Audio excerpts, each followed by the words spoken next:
Welcome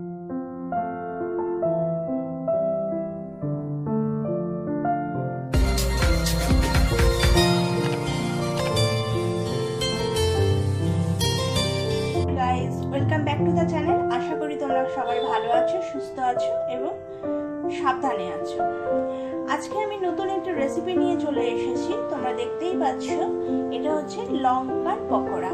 এটা বড় বড় লঙ্কাটাকে আমি এরকম ভাবে দুভাগে কেটে নিয়ে মাঝখান দিয়ে ছিঁড়ে নিয়েছি।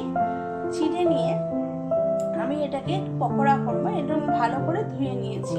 তোমাদের ইচ্ছে হলে মাঝখানের বীজটাকে তোমরা ফেলেও দিতে পারো, আমি রেখে দিয়েছি। আর তা না হলে তোমরা এটাকে গোটা গোটা রেখেও ফ্রাই করতে পারো। যেহেতু এটা একটু বড় আছে, তাই জন্য আমি মাঝখান থেকে এটা ছিঁড়ে নিয়েছি।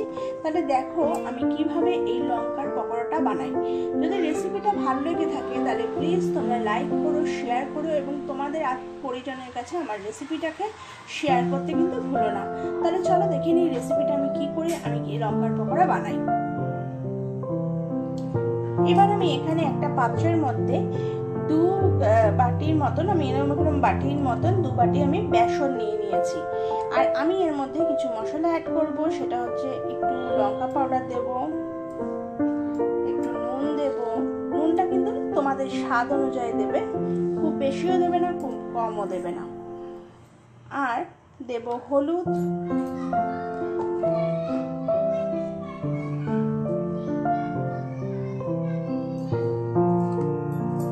একটু কুচনো ধনেপাতা।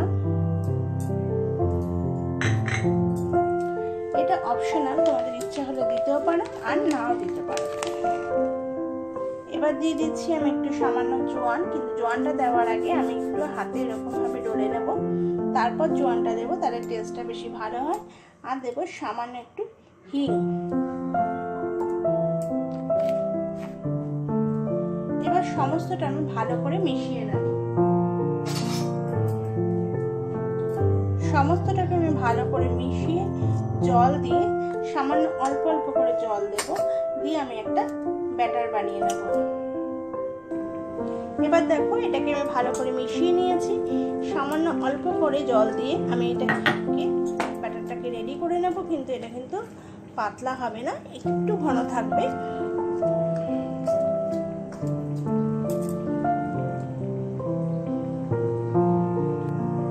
দেখতে পাচ্ছ আমার ব্যাটারটা রেডি হয়ে গেছে। আর থিকনেসটা থাকবে পুরো এরকমই ঘন হবে।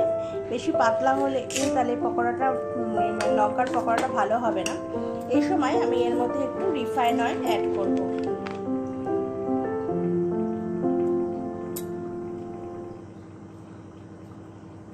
সামান্য একটু আমি রিফাইন অয়েল অ্যাড করলাম। এটাকে রিফাইন অয়েলটাকে আবার ভালো করে এটার মধ্যে আমি মিশিয়ে নেব।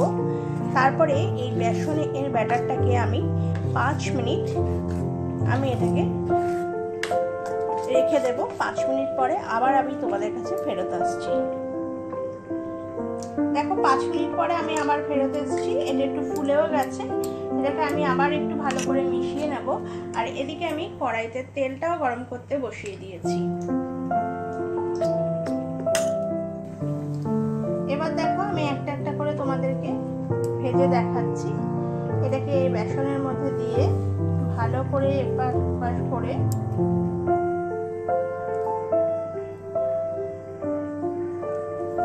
চারিদিকটা ভালো করে কোট করতে হবে।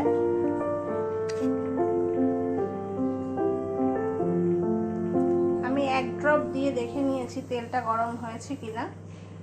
তেলটা ভালো গরম হয়ে গেছে। এবার এটাকে আমি এখানে ভাজবো।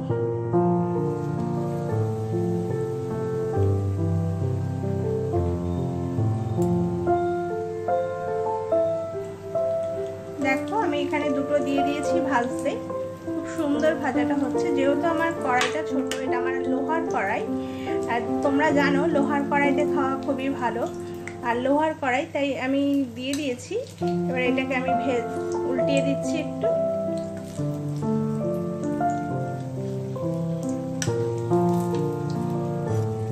দেখো এটা রেডি হয়ে গেছে। এবার আমি প্লেটে তুলে নেব। গরম গরম মুড়ির সাথে বা চায়ের সাথে খুবই ভালো লাগে। আমি এটা চায়ের সাথে আজকে খাবো। তোমরা বাড়িতে ট্রাই করো। আর আমি এটা প্লেটে তুলে নিয়ে তোমাদেরকে দেখাচ্ছি। গরম গরম তাহলে তৈরি হয়ে গেল লঙ্কার চপ বা মিচড়ি পকোড়া। মির্চি পকোড়া বা লঙ্কার চপ যদি ভালো লেগে থাকে তাহলে কি করতে হবে, সবসময়ের জন্য আমি একই কথা বলি, লাইক করো, শেয়ার করো এবং কমেন্ট করতে কিন্তু ভুলো না। আর এই পকোড়াটা গরম গরম খেতে কিন্তু দারুণ লাগে। অবশ্যই তোমরা বাড়িতে একবার ট্রাই করে দেখো। আমি এখানে টমেটো সসের সাথে পরিবেশন করেছি। তোমরা যে কোনো সস বা স্যালাডের সাথে খেতেই পারো, আর গরম গরম চায়ের সাথে তো দারুণ লাগে। তাহলে আজকের মতন আমি এখানেই বিদায় জানাচ্ছি। আবার নতুন কোনো রেসিপি বা ব্লগ নিয়ে তোমাদের সাথে হাজির হয়ে যাব। ততক্ষণের জন্য সবাই ভালো থেকো, সুস্থ থেকো এবং সাবধানে থেকো।